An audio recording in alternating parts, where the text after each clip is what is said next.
আজকে আমরা নিরামিষ পনিরের তরকারি তোমাদের সাথে শেয়ার করতে চলেছি। আর হচ্ছে এটা তার মশলা।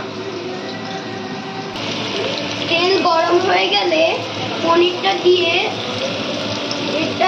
পনিরটা ভেজে নিতে হবে। পনিরটা একটু ভাজা হয়ে গেলে তুলে নিয়ে তারপর আলুটা ভাজতে দিতে হবে।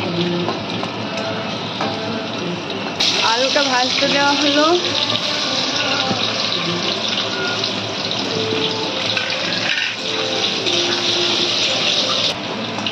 আলুটা ভাজা হয়ে গেলে তুলে নিতে হবে। তেলে তেজপাতা এবং পাঁচফোড়ন দিতে হবে। হলুদ এবং মশলা তেলে দিতে হবে।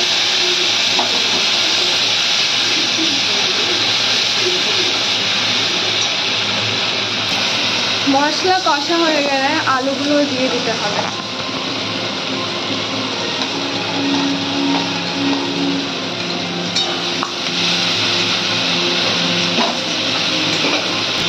কিছুক্ষণের জন্য নেড়ে জল দিয়ে দিতে হবে।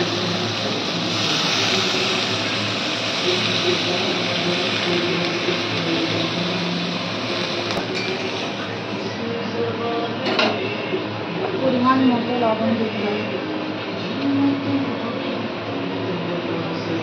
পরিমাণ মতো লবণ দিতে হবে। এবার আলুটা অর্ধেক সেদ্ধ হওয়ার জন্য ঢাকা দিতে হবে। আলুটা অর্ধেক সিদ্ধ হয়ে গেলে পনিরটা দিয়ে দিতে হবে। দিয়ে তাতে সামান্য চিনি দিতে হবে।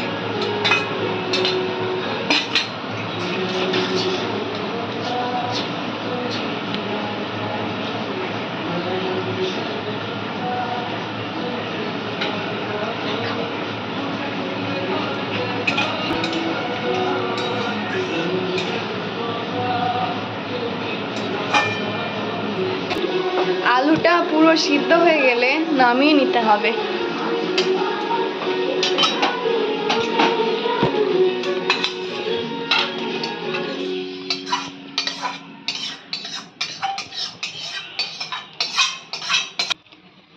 আমাদের নিরামিষ পনিরের তরকারি রেডি। আপনারাও করে দেখুন, খেতে ভালোই লাগবে।